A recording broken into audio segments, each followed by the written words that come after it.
അല്ല, ഗവൺമെൻറ് പ്ലീഡർമാരുടെ നിയമനവുമായി ബന്ധപ്പെട്ട് 2 ഗവൺമെൻറ് പ്ലീഡർമാരെ നിയമിച്ചപ്പോൾ വന്ന ആരോപണം, ഒന്നൊരാൾ കോളേജിൽ പഠിക്കുമ്പോൾ SFI ആയിരുന്നു, മറ്റൊരാൾ കോളേജിൽ പഠിക്കുമ്പോൾ ABVP ആയിരുന്നു എന്നുള്ള ആരോപണം. നിങ്ങൾ പല മാധ്യമങ്ങളും അത് കൊടുത്തത് ഇന്ത്യൻ ലോയേഴ്സ് കോൺഗ്രസിലെ അഭിഭാഷക വിഭാഗം ഈ പരാതി പറയുന്നു എന്നാണ്. അല്ല, അവരാണ് പരാതിപ്പെട്ടത് എന്നാണ് എല്ലാ മാധ്യമങ്ങളിലും വാർത്ത വന്നത്. എന്നോടാരും പരാതി പറഞ്ഞിട്ടില്ല. എന്നോടാരും പരാതി പറഞ്ഞിട്ടില്ല. ഇവർ പരാതിപ്പെട്ടു എന്നും പറഞ്ഞു വ്യാപകമായ വാർത്ത വന്നു. അപ്പോൾ എൻ്റെ കയ്യിലുള്ളത് ഇന്ത്യൻ ലോയേഴ്സ് കോൺഗ്രസിൻ്റെ സംസ്ഥാന കമ്മിറ്റി സമർപ്പിച്ച റിപ്പോർട്ടാണ്, ഈ റെക്കമെൻഡേഷനാണ്. ആ റെക്കമെൻഡേഷനിൽ ഈ വിവാദപ്പെട്ട 2 പേരുടെയും പേര് അവർ റെക്കമെൻഡ് ചെയ്ത് 2 പേരെ ആക്കണമെന്ന് പറഞ്ഞു.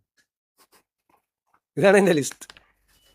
ഈ ലിസ്റ്റ് അവരുടെ 2 പേരുടെയും പേര് ഇതിൻ്റെ അകത്തുണ്ട്. ഈ വിവാദമായ 2 പേരുടെയും പേര്. ഇവർ ഈ ലിസ്റ്റ് തന്നതുകൊണ്ട് മാത്രമല്ല ഞങ്ങൾ അവരെ പരിശോധിച്ചത്. ലിസ്റ്റിൽ തന്ന പലരും വന്നിട്ടുണ്ട്, ചിലർ വന്നിട്ടില്ല.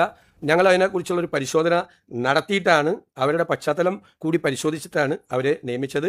അവർ ഇന്ത്യൻ ലോയേഴ്സ് കോൺഗ്രസിൻ്റെ മെമ്പർമാരാണ്. 2 പേരും മെമ്പർമാരാണ്.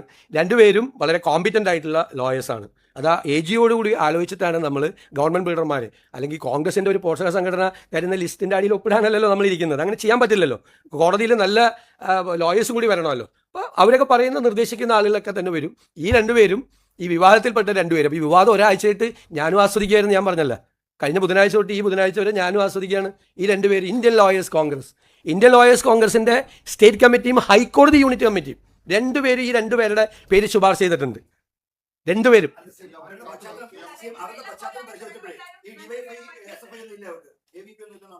അതല്ലല്ലോ, അവർ ഇന്ത്യൻ ലോയേഴ്സ് കോൺഗ്രസിൻ്റെ മെമ്പർമാരാണ്. CPM-ൽ നിന്ന് വന്ന 5 പേര് സ്ഥാനാർത്ഥികളായിരുന്നു അസംബ്ലിയിൽ. BJP-യിൽ നിന്ന് വന്ന ഒരാൾ.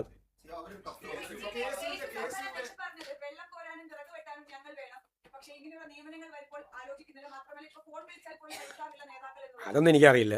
എന്നോട് എന്തായാലും പറഞ്ഞിട്ടില്ല. എന്നോടൊരു പരാതിയും പറഞ്ഞിട്ടില്ല. എൻ്റെ അടുത്തൊരു പരാതിയും വന്നിട്ടില്ല. അത് സംബന്ധിച്ചൊരു പരാതിയും വന്നിട്ടില്ല. പരാതി നിങ്ങളോടാണ് പറഞ്ഞിരിക്കുന്നതെങ്കിൽ നിങ്ങൾ തന്നെ അന്വേഷിക്കണം എന്താണ് പരാതി. എൻ്റെ മുമ്പിൽ ആ പരാതി വന്നിട്ടില്ല. അവരൊന്നും അല്ലല്ലോ ഇത് തീരുമാനിക്കുന്നത്. തിരുവനന്തപുരം ലോ കോളേജിലെ യൂണിറ്റ് കമ്മിറ്റിയാണോ ഗവൺമെൻറ് പ്ലീഡറെ തീരുമാനിക്കുന്നത്? നോ. അതൊക്കെ വെറുതെ അനാവശ്യമായിട്ട് നിങ്ങളിത് ഊതി വീർപ്പിച്ച് നിങ്ങൾ വലിയ വാർത്തയാക്കിയാണ്. തിരുവനന്തപുരം ലോ കോളേജിലെ KSC യൂണിറ്റ് കമ്മിറ്റി ഗവൺമെൻറ് പ്ലീഡറെ നിയമിക്കുന്നതിന് അവർക്കെന്താ കാര്യം? ഒരു കാര്യമില്ല. അവർക്കൊന്നും ഒരു കാര്യമില്ല. അതൊന്നും ആവശ്യം. നിങ്ങളാണ് ഇത് ഊതി വീർപ്പിക്കുന്നത്.